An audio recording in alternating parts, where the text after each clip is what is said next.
Hey, what's up, guys? And welcome to yet another episode of Unspoken Conversations with Ash the Brand.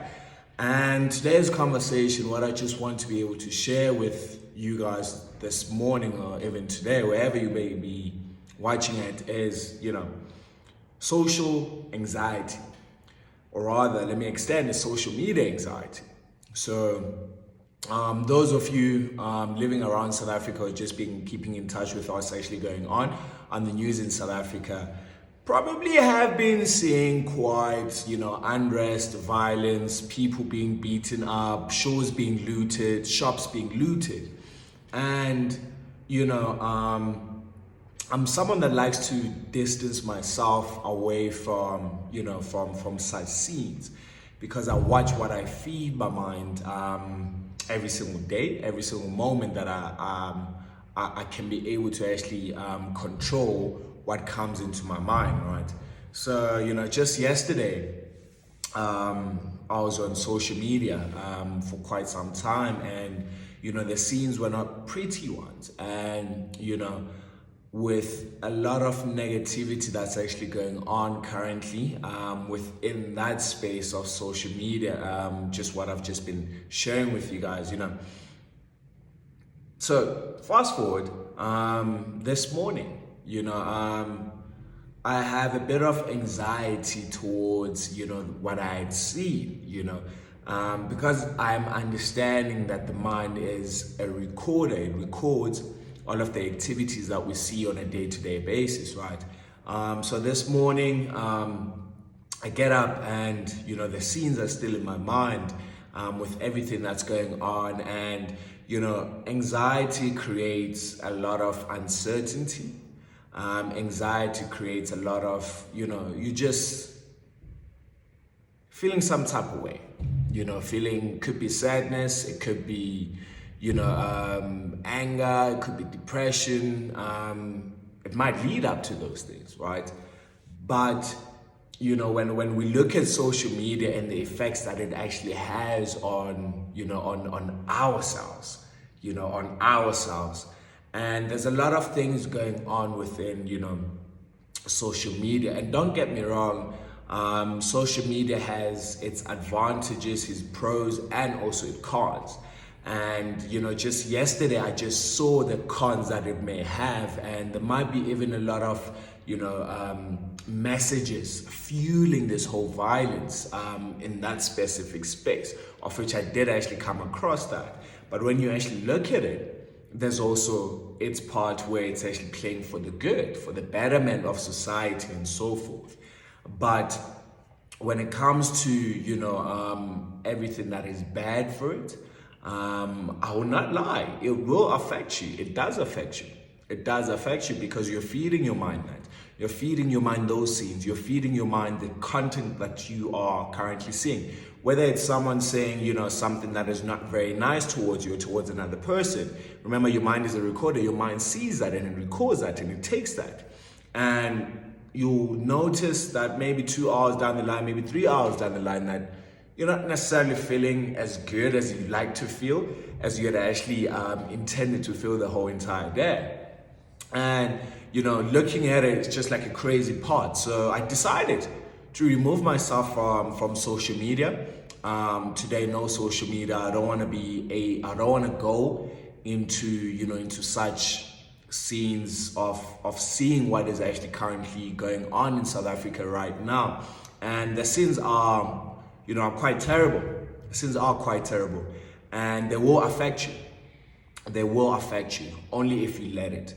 I believe that we are the masters of our own minds and kings and queens of our own kingdom, being the mind, right? But sometimes, if you don't have the right tools and the right techniques, it might be able to actually play along in your mind. And trust me, the scene is not going to be a very fulfilling scene. So I just wanted to share that message with you guys. I want to find out, have you ever been affected by anything that you might have seen from social media? If yes, how do you actually deal with it? How do you deal with the negativity that's out there within the world? I know a lot of people, when it comes to putting out content, the most important thing to them is being able to, to see how many likes, to see how many comments that they will actually get from that specific content. And not even content, might be even a picture, and, someone might say something to you and that just puts you off. It's part of, that negative world of social media that is currently there at the moment. The more of these actually come out, what I've noticed, what I've observed is the fact that the more of all of these social media platforms actually come out, the more detrimental it gets.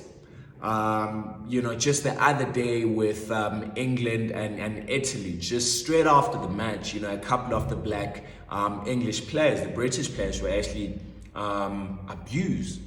Racism is, I wouldn't say it's in an all-time high, but the coverage of racism and social media abuse is at an all-time high because it's getting their attention, right? And the reason why it's getting attention is because people have easily gained access to other people via social media, all right? And you see all of these, the comments, the vandalizing of, memorials, all of this, it's there. And social media has given people the platform to get to the next person. And by get to the next person, it's not necessarily going to be a nice comment or a nice thing, So these are the thoughts. I wondered to myself, how do the tycoons of social media platforms actually make sure that such widespread of content is not broadcasted to the larger mass, right? Because this also fuels the whole conversation about whatever it is that is actually going on. You look at South Africa currently in this present moment with everything that's going on, the violence, it being broadcasted on the news, it being broadcasted on social media. It seems that is the only thing that is actually going on in the country right now. But do you remember, we're still living in, in a so-called epidemic. And, you wonder, with social media and the effects that it just does in terms of being able to say, this is the only thing that is currently going on in the world right now. Therefore, we're going to pay attention to this, right? We're no longer speaking about people, being hungry.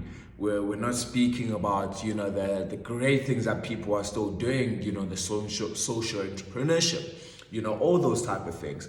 So, the powers of social media and the effects that social media has on our minds. And, I look at the younger generation coming up.